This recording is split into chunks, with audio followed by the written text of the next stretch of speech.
And now a new investigation by Chief Inspector Maigret, who finds himself asking just how far decent people will go to preserve their reputation. Georges Simenon's Maigret, Inspector Cadaver. Dramatised by David Cregan. Starring Nicolas Le Prévost as Chief Inspector Maigret, with Julian Barnes as Georges Simenon.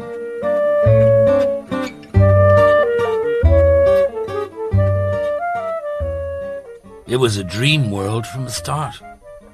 The wet night, the canals of the Vendée glittering in the darkness, and the tiny branch line to Saint-Aubin.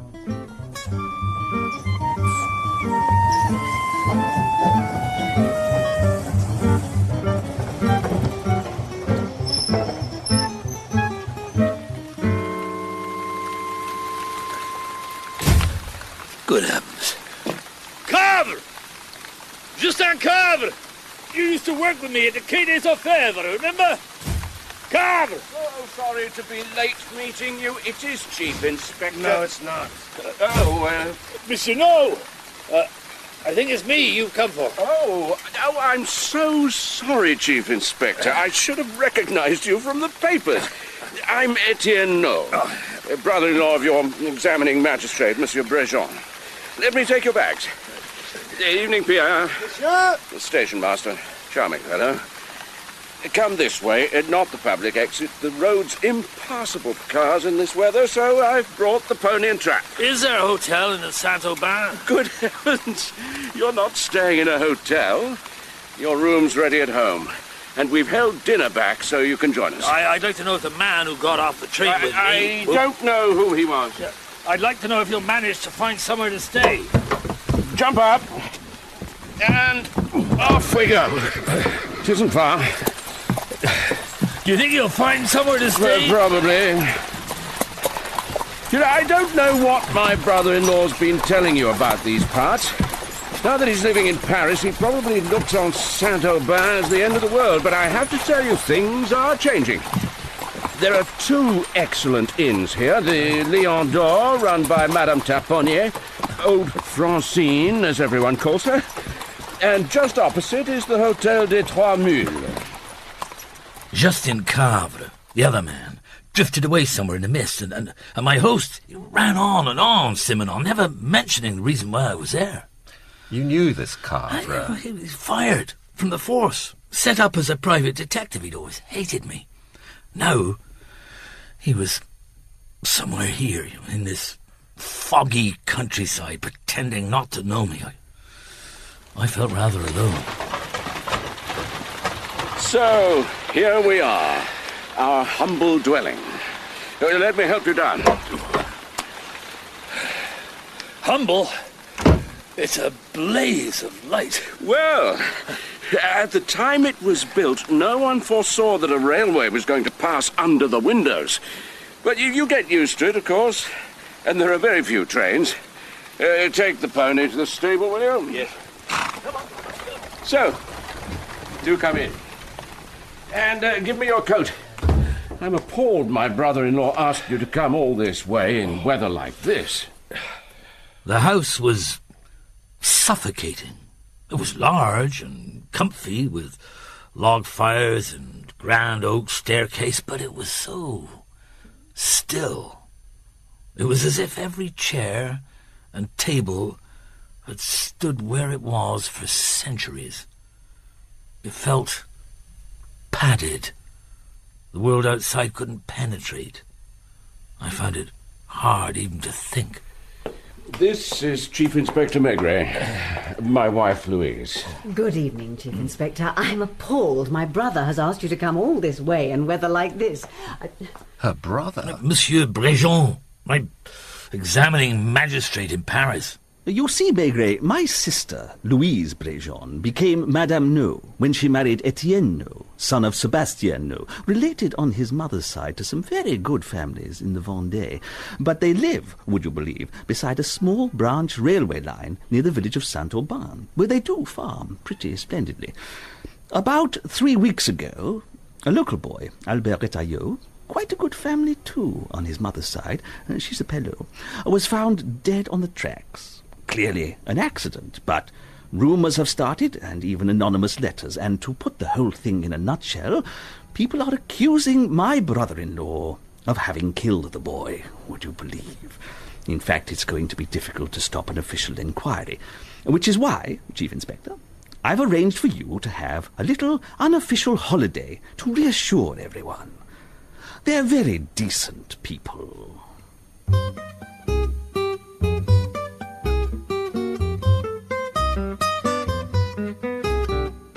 May I introduce you to a friend of the family, Alban Groucotel. I expect my brother-in-law mentioned him to you. How do you do, Chief Inspector? I am a great admirer of yours. Alban is having dinner with us. They insist on laying a place at their table for an old recluse like me. Not very old, monsieur. Perhaps not. Shall we go through? And what did they have to say about the boy's death? They didn't. The rumours said he was a lover of their daughter and spent 2 or 3 nights each week in her bedroom by means of a ladder. But no one was talking about it during that luxurious supper, though I did try.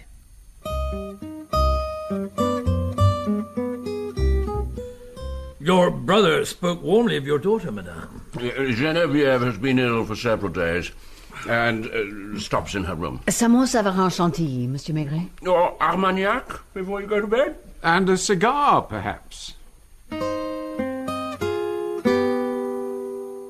Dreams came thick and fast in bed, first about hayfields and country life, things from childhood, and then there was the sour face of Justin Cadaver, whom we always called Inspector Cadaver. He was bitter and furious and silent. And then there was something to do with bribes. He had an expensive wife. And now here he was, among the canals, pretending I didn't exist. You really were alone. Yeah, and uncomfortable. Especially when the door of my room... Who's there? I had to speak to you, Monsieur Maigret. Well, if you'll just look away for a minute. I am Geneviève No, and I am pregnant by Albert Retailleau. If my father finds out, I will kill myself and no one will stop me. Perhaps you're too young to decide. Do as you think best. I'm in your hands. Geneviève?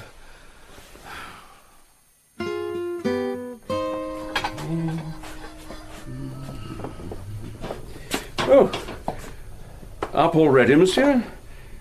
It's barely daylight. We farmers are always up early, of course, so... Well, I thought I heard someone earlier. Dreams. Or Alban going to the lavatory, I expect. He stayed the night? He's a good fellow, Maigret. You know, he reads masses of books and remembers them all. Amazing. Pity his wife was so eccentric. Is Alban divorced? We don't do that round here, Chief Inspector. She took off for Nice with the children and, well, she doesn't live alone. Who has the money? Well, she's certainly a very rich woman. Will you come with me to look round the estate? The man who got off the train with me, does he live near here? I've never met him. I have. He's a private detective. Who do you think sent for him? We're all decent people here, Monsieur Maigret.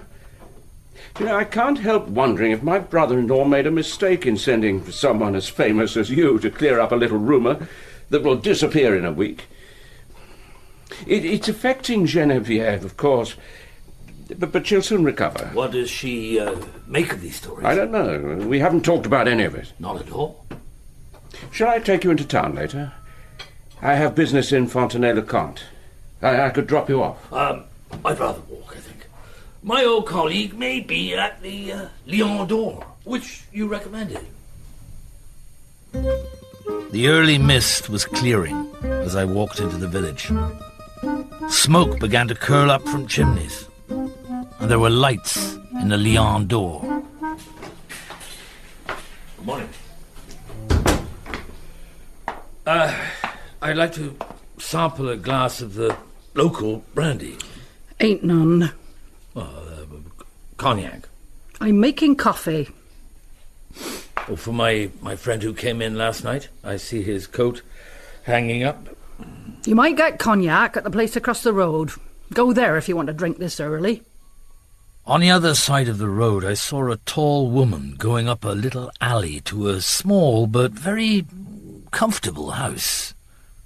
She was in black, as if in mourning. Is it Madame Retailleau, mother of Albert? Who are you? Chief Inspector Maigret of the If police. you've come from Monsieur No, he's already been to see me and I have nothing more to say. Please tell him. It's humiliating to talk about the way that morning went, because I felt I wasn't myself. I wasn't anyone. I'd come to help the No family straighten out the rumours, and neither they nor anyone else in the village seemed to want me to be there. I've never felt so ignored. And when I visited the mayor's office, Inspector Cadaver came out just as I went in. He had a large leather briefcase which he carried under his arm, and clearly was ahead of me with money, I imagine, or words of warning. He said nothing to me, and the mayor's secretary said very little more. As far as we're concerned, the case is closed. Albert was a very nice boy, his mother is well respected, lives on a pension from her husband's death. Nothing else to say. Time will heal the wounds, as the phrase goes. You could have left. You were only doing a favour. I wasn't going to let Carver get away with whatever it was. Pretending I wasn't there. Getting to people before I did. You were pig-headed. Yes. Something was wrong that had to be revealed. Ah, Monsieur Maigret. I nearly ran you over. Searching out the evidence, of which there is very little. Well, Do let's go into my house here. A scruffy bachelor's warren, I fear, and full of dusty books, but also a glass of Porto for the mid-morning break.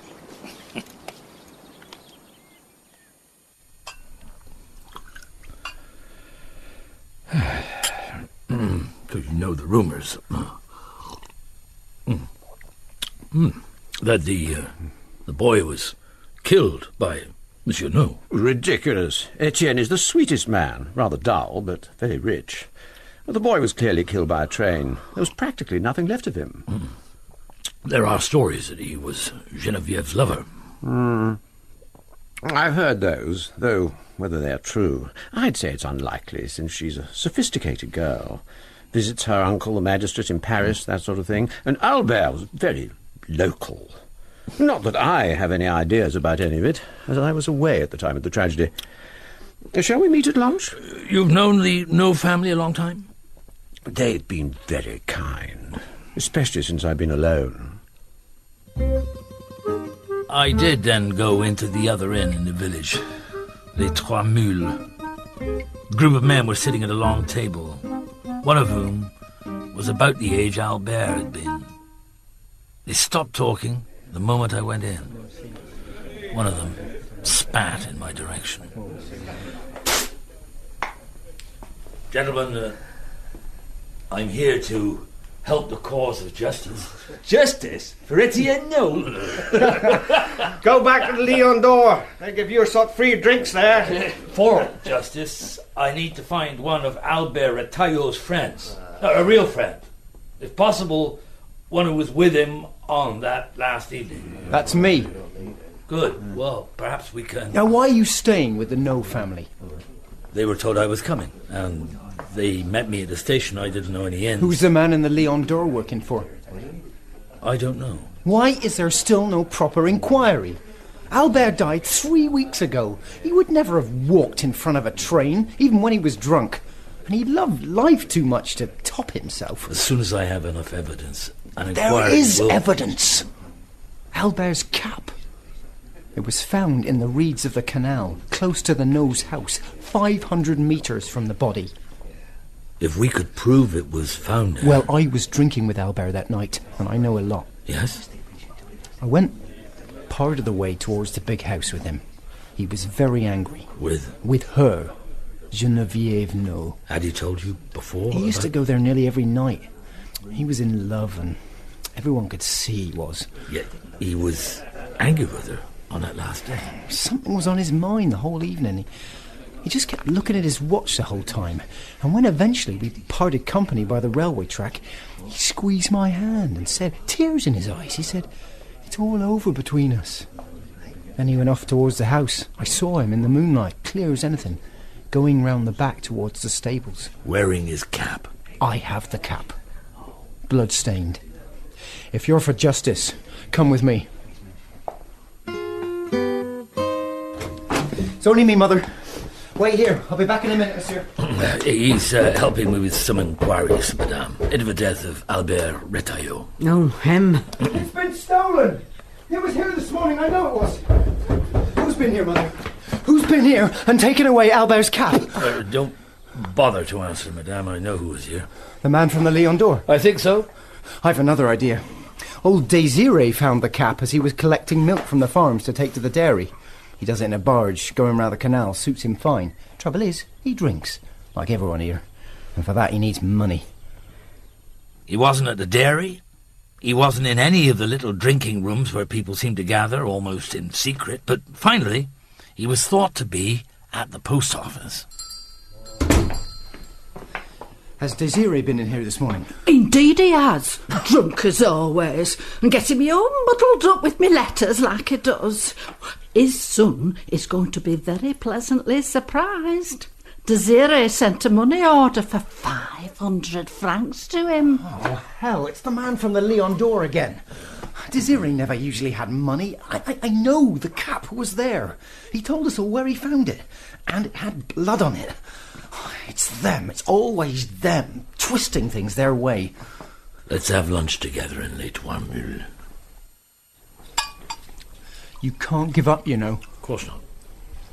Is there anything else people won't tell me? Well, yes. Josephat the postman had a story he now says he hasn't. He visited Madame Retailleau about 10 days after Albert's funeral. There was money owing on something, and Madame Retailleau hadn't enough in her purse. She has a soup tureen on a dresser, big one with blue and white flowers on it, and she faced herself to it so Josephat couldn't see, but he did. He saw a whole lot of 1,000 franc notes, at least 10, maybe more, safe in the tureen. Well, everyone knows Albert's mother never had that much money all at one time. She had her little pension, and Albert, well, he didn't give her any of his money because he liked to dress pretty smartly, like the cap. He had some of his clothes made for him in Niort, up the line. So where did all the money come from in the tureen? No one knows, because no one talks. I've written letters, you know, to the prefect. I've told him. But everyone just wants things to settle down. Albert's dead. Let's forget Albert. Not me. Who owns that car? It's a kind of taxi ambulance. Does odd jobs all over. There's a man from a Lion d'Or getting out of it. Just slip over. Ask the driver where he's been. It's our turn to get ahead of him. Right. And it turned out that he'd taken old Cadaver to Fontenay-le-Comte, which was where Etienne No was going to spend the day.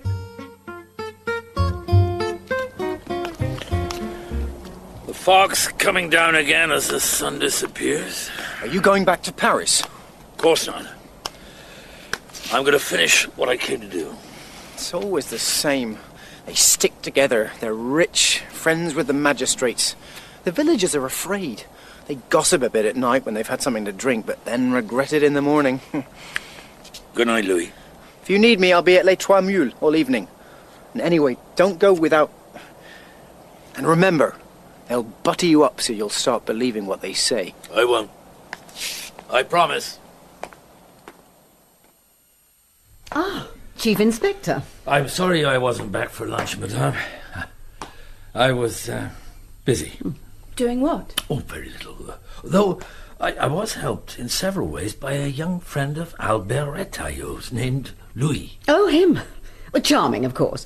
But his father led a local strike over something and was kicked out of the manager's office. His supporters said he was right, of course. Yes? He wanted more money for workers with large families. The manager said he couldn't help it if his workers bred on Saturday nights when they were drunk. I believe he used another word for drunk. It was a long time ago and we don't talk about it. Silence is a great cure for everything. You wish to keep silent now, madame? Or are you dying to speak? No. About what? Would you like to smoke your pipe? I really wouldn't mind. I'm merely saying that there's nothing that can't be ignored. Or that's how I was brought up anyway. If you'll excuse me for a minute, ladies, I'd like to take a walk around the stable yards, if you've no objection. I'll come with you. Oh. You'll catch cold. Geneviève. I'll wear my cape.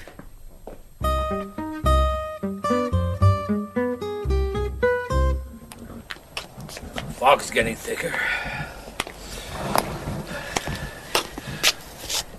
Your room is the one directly above us, isn't it? He always came in that way. There's the ladder. It was always there and he just had to push it along. Your parents' room? 3 along. Oh, Then the spare room where Albon slept last night and an empty room in between. Your parents never suspected? No. How long had the affair been going on? 3.5 months. And he realized what was going to happen? He was going to tell my parents everything and marry me. Why was he angry that last evening?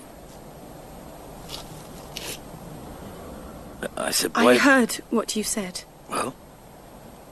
I don't understand. Why do you say he was angry? Nothing out of the ordinary happened between you that night? No, nothing. What time did he leave?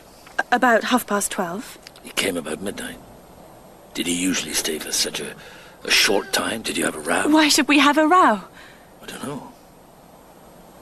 When was he to speak to your parents? Soon. We were waiting for the right moment. And you heard no noise out here in the yard? I didn't see anything.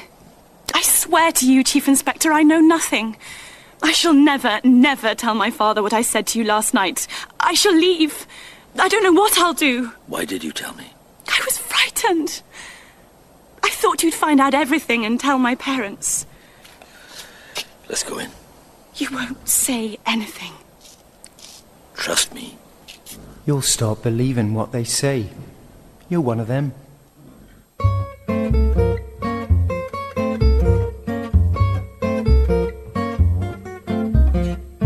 I'm sorry to have kept supper waiting. I had a busy day in Fontenay-le-Comte. I'm chairman of the local board of agriculture. Where's my daughter? She was in the hall just now.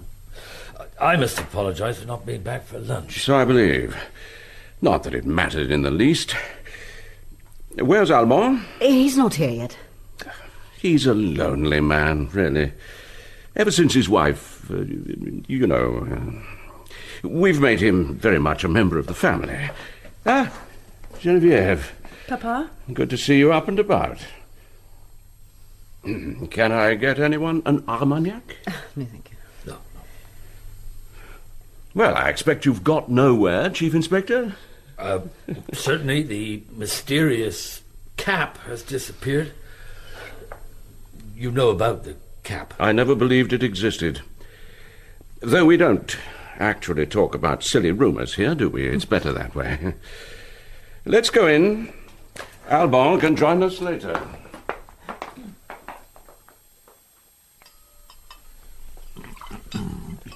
Do forgive me, dear friends. I didn't mean to keep you from the wonderful food I see before me. Madame Geneviève, would you believe it, Chief Inspector, that after you left this morning, I came across this, quite by chance. What is it? You've all made fun of my mania for hoarding the smallest scrap of paper. I can produce the tiniest laundry bill dating back 4 or 5 years. This, as you will see, Monsieur Maigret, is a hotel bill from the Hôtel de l'Europe in La Roche-Huillon. Yeah. 30 francs. Dated January the 7th, the very night of the... Of course, it's not important, but I do remember how the police do like people to have alibis. Pardon? Nothing. Absolutely nothing. Well, you're making quite sure you're in the clear before you're accused. What do you mean, Etienne? I came across this bill quite by chance when I was sorting out some papers. I'd have brought it up at lunchtime if the Chief Inspector had been here, because I thought it would interest him to see what a strange coincidence it was that it had the same date. So you said. I hope you don't think I'd abandoned my friends when they were in hot water. We're not in hot water. What are you thinking about, Monsieur Maigret? I'm sorry, but my mind was wandering. So, what do you make of it now? Now that you've seen the neighbourhood and asked a few questions? He's met young Louis. I think Albert Retailleau was very unlucky. There's a statement worthy of the ancient oracles. I'd certainly be uneasy if I hadn't miraculously found proof that I was sleeping peacefully in a hotel room 80 kilometres from here at the time of the... There's a saying in the police force that he who has the best alibi is the greatest suspect. Did you come back to Saint-Aubin the next day? Yes, a friend gave me a lift, and I came for dinner here. You go from friend to friend, in fact. Would you like another glass of wine, Chief Inspector? Would you be so kind as to tell me if you finished questioning me? If you have, I would like to go. I want to get home early tonight. Good. Excellent. I'd like to walk as far as the village so we can go together. I came by bicycle. It can be pushed. Someone had given something away. It was their determination not to talk that was giving them away. And in the fog that had thickened during the evening, things got clearer still. They are such good sorts, aren't they? Such a united family. But as you say, it must be rather dull for a young girl. Has she many friends? I don't know of any in the neighbourhood. She does stay with her cousins from time to time. And I think you said she goes to Paris to Monsieur Béjean. She stayed with him this winter, in fact. And apart from La Roche-sur-Yon, you yourself hardly ever leave Saint-Aubin. I have a cousin in Nantes. You ever get to Paris? City of high culture? I was there a month ago. Same time as Mademoiselle No. Possibly, I really don't know. Well, here we are. You can find your way home, and we'll meet tomorrow at our mutual friend's. I hate to ask a favour, but I've been taken short. I do need rather desperately yes, well, come in then. Just for a moment. Oh, thank you. Well, thank you so much. Well, if it isn't my old friend Inspector Cadaver. What are you doing here, Justin Cavre? I was just reading a book. Reading a book? Oh, I see. What is it? Oh. Education of a Maiden. Well, there's great literature for you. You found this little book in the library of our friend Albin Groucotel? I certainly didn't bring it with me. Oh, perhaps Monsieur Groucotel bought it on one of his cultural visits to Paris, among the bookshops of the Faubourg Saint-Martin. Of course, your wives, both of them... I have nothing to say, and I suggest Monsieur Groucotel asks you to leave. It's my house, and I won't be told what to do in it. I didn't ask you to come to the village in the first place, Cavre. Who did? I have nothing to say. You taught me the value of silence years ago, Chief Inspector, and I would like a lawyer here if I'm to answer your questions. In the event of your being accused of stealing a cap, for instance. Certainly. I came here to ask Mr. Groucotel some questions. I haven't met him until now. You heard about him at Fontenay-le-Comte this lunchtime, I suppose? His alibi for the night of the murder is perfect, by the way. Though I think the obvious way he flourished it in the face of the No family wasn't appreciated, especially by Geneviève, who treated him to some very savage looks. I wouldn't be surprised if she didn't revenge herself on him for that piece of blatant self-interest. Nonsense. Geneviève is a very charming girl who is... 3.5 months pregnant. What? I don't believe it. Don't tell me there's something I know that you don't, Carve. Perhaps you two have things to discuss alone, then, because I seem to know more than I thought.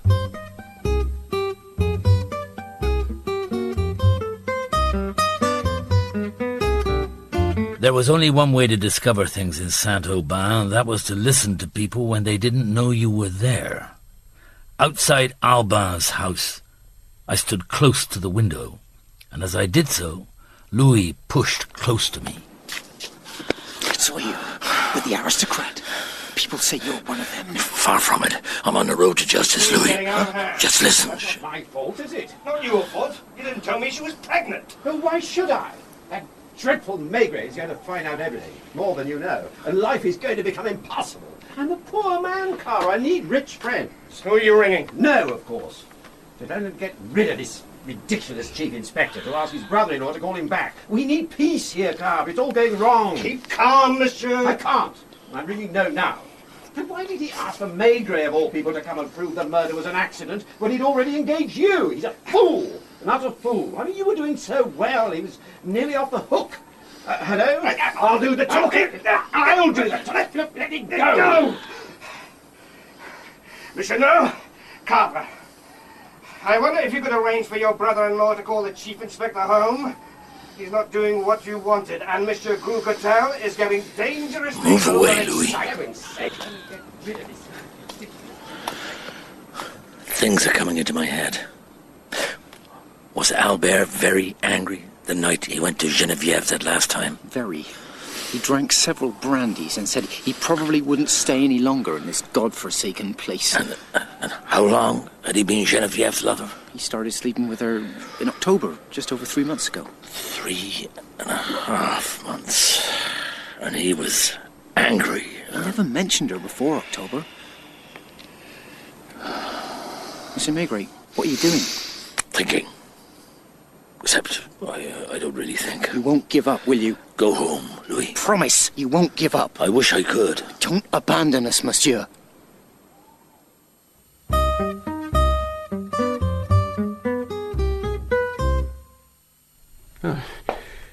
Did you have an interesting time with Albon, Chief Inspector? Yes. The women are in bed, I assume. Armagnac, to go with your pipe? Oh. Thank you.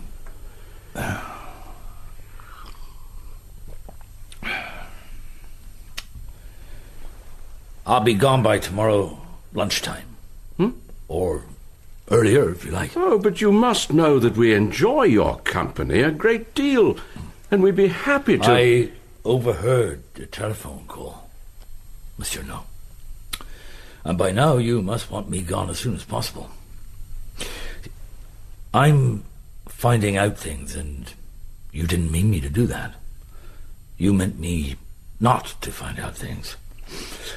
I realized that quite soon and would have gone home this morning had it not been for Cadaver. His presence goaded me into staying. You sent for him, I think.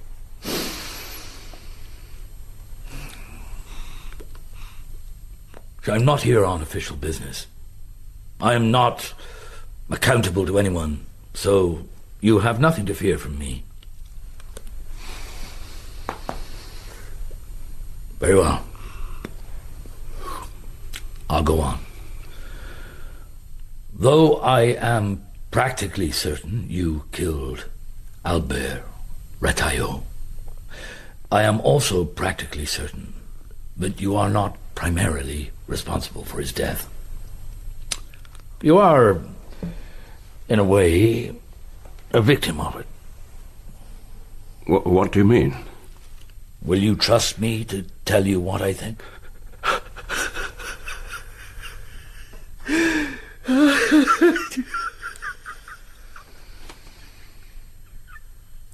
Did you never suspect something was going on between your daughter and the young man? How could I? He wasn't part of our set. Oh, I recognized his face. I suppose I'd seen him in the village, but I couldn't put a name to him. I still wonder how Geneviève managed to meet him, as she virtually never left the house. On the night in question, you and your wife went to bed as usual? We'd had goose for dinner. Well, I love goose, but I find it hard to digest, and about 12:30 I went along the corridor to the lavatory, when I heard sounds of an argument coming from my daughter's room. I suppose we're a bit behind the times in Saint-Aubin, but it never occurred to me that my daughter, my well-brought-up daughter... I was going to rush in wearing only my nightshirt, but some sort of protocol... I changed there in the bathroom, and as I gazed through the curtains, I saw a man climb out of Geneviève's window and onto a ladder. My first thought was he was a thief. I ran downstairs, took the key to the front door. It's huge. You must have seen it. And I rushed out to the front of the house and shouted for him to stop. Then I can hardly bear to tell you. He shouted such things at me. What a hypocritical family we were, what thieves, and above all, this was the thing that did it. What a filthy whore my Geneviève was. I hit him with the key, as hard and as often as I could. And then I ran indoors and told my wife what I'd done.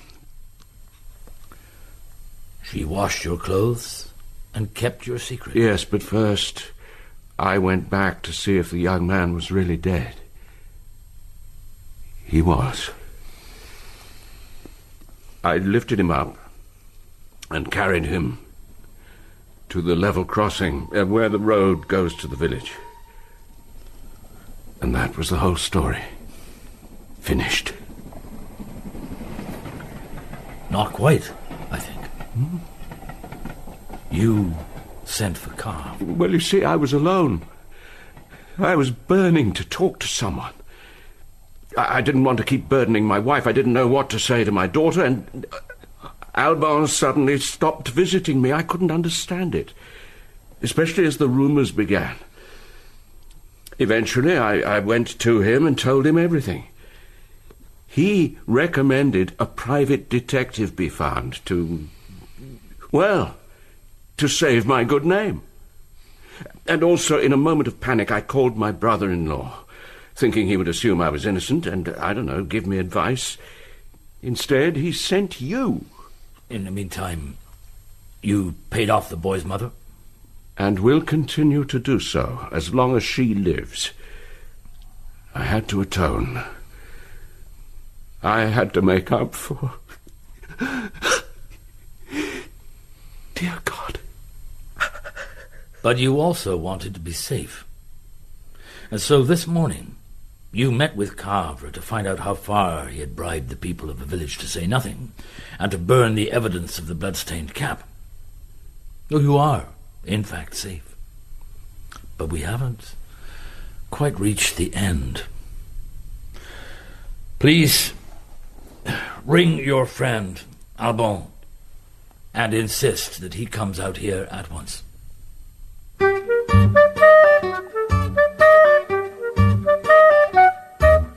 If I could get the whole thing settled then and there, I could catch the first train of the day, the 6:11, the one that had destroyed the body of Albert Retteillot. I could go home. It only needed Albin to come out in a foggy night, though I knew he wouldn't have the guts to come by himself. Cadaver was there to support him. Ineffectively, of course.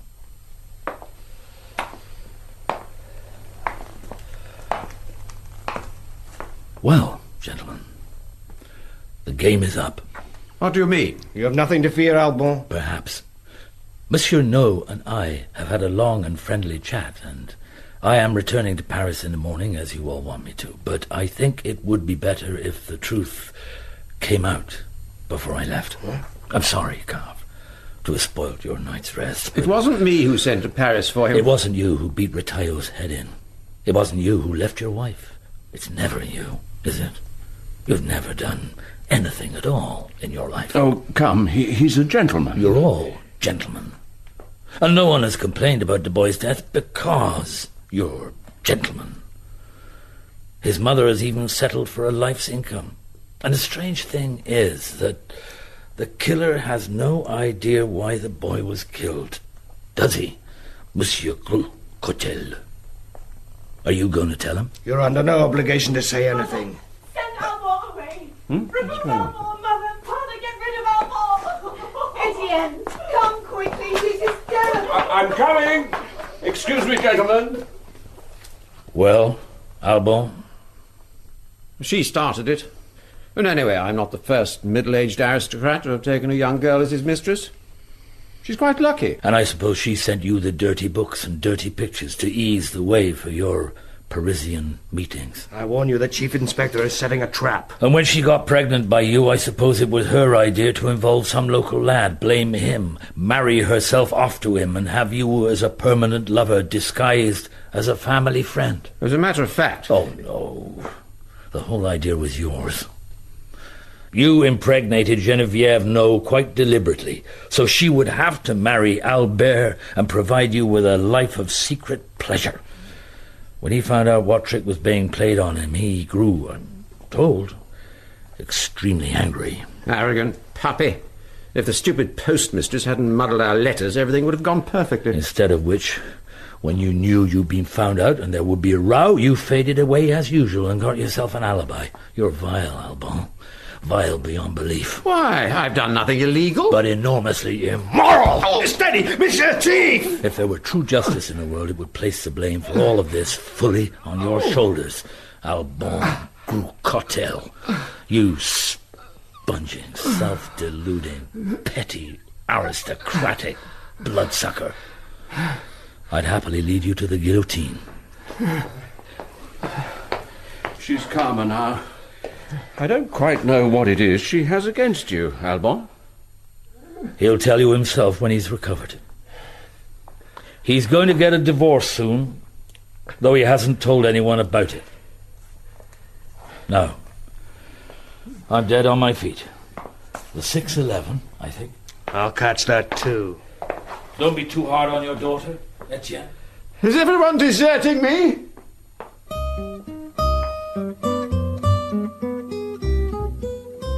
It was cold and foggy to the last outside the comfy house.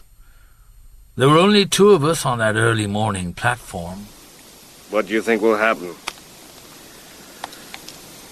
They'll sell up and leave the country. The baby will be a scandal they can't hide.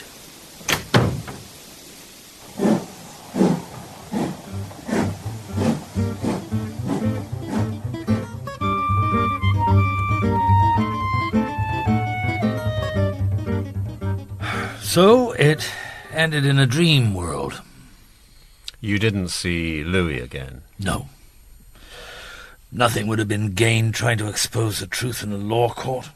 But I suppose he'll always think that I finally became one of them. Perhaps he was right. Poor Louis. A victim like his friend. Decent people do such awful things to keep their place.